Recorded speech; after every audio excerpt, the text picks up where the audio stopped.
안녕하세요, 로파잉입니다. 오늘은 제조업에 대해서 얘기를 해보려고 합니다. 대한민국의 심장이라고 불리며 한때 세계가 부러워하던 생산 라인이 현재는 하나둘 멈춰서고 있습니다.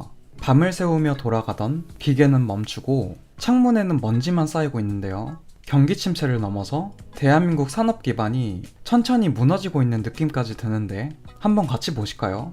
먼저 제조업의 전성기를 짧게 보고 가실게요. 1990년 후반에서 2000년대 초반, 한국 제조업은 전 세계에서 매우 잘 나갔습니다. 만들면 팔린다라는 말이 있을 정도로 일본의 절반인 인건비와 그 이상의 품질을 자랑했는데요. 중국보다 기술력은 월등히 높았고 선진국보다 싸게 만들어 팔았으니 대한민국의 가치는 점점 올라갔습니다.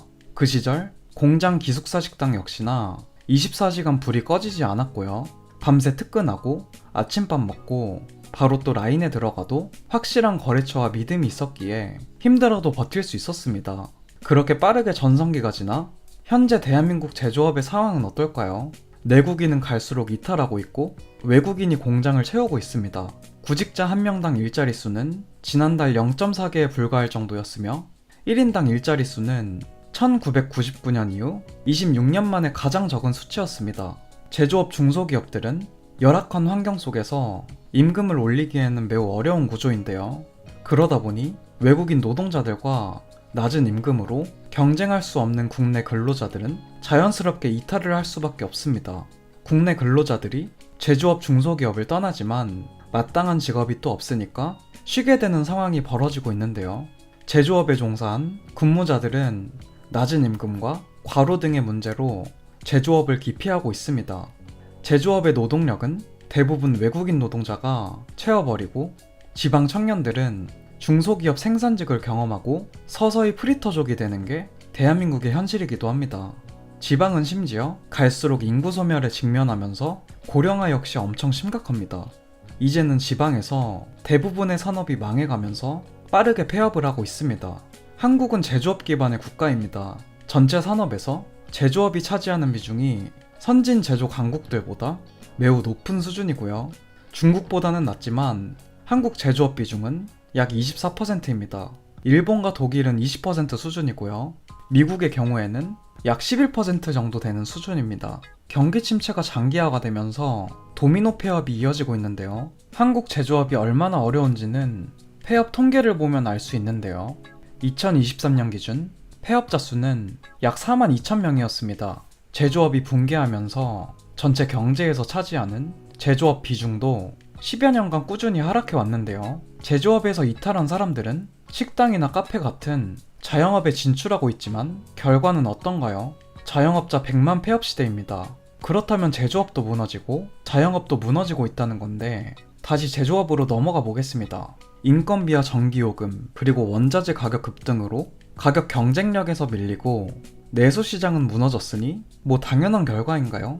문제는 앞으로 대한민국의 상황이 나아질 기미가 전혀 보이지 않는다는 겁니다.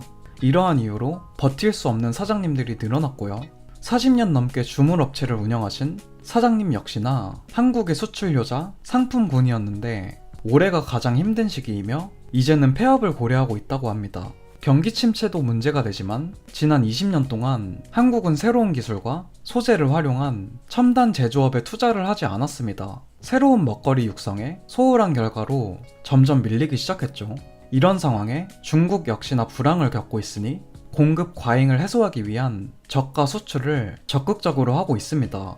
예전에 중국이 아니라 기술력이 올라온 중국으로 심지어 가격까지 저렴하니 국내 여러 산업을 힘들게 하고 있는 주요 원인 중 하나입니다.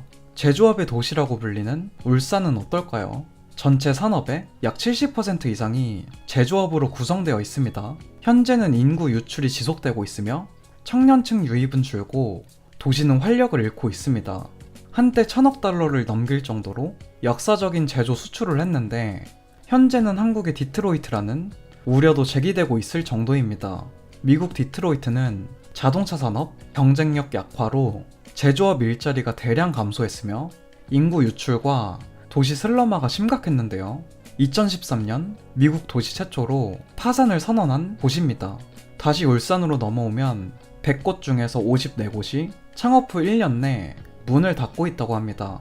조선업을 포함해서 주력 산업이 부진하고 있고요. 한국은행 조사에 따르면 울산 지역 제조업 기업들의 체감 경기는 부정적이며 앞으로의 전망은 더 악화가 될 것으로 예상하고 있습니다.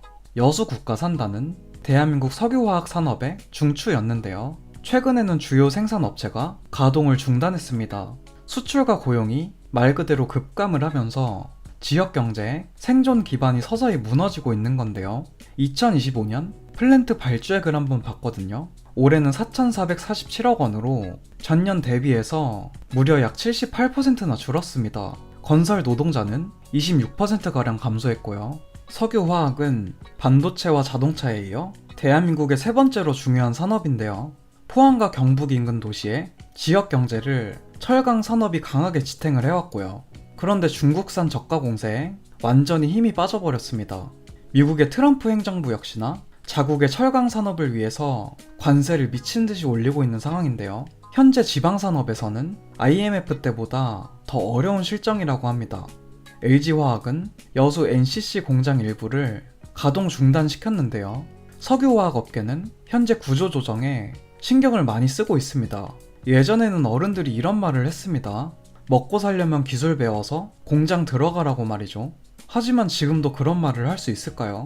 서울 산업단지 중 3곳 이상은 입주율이 70% 이하로 확인되었습니다.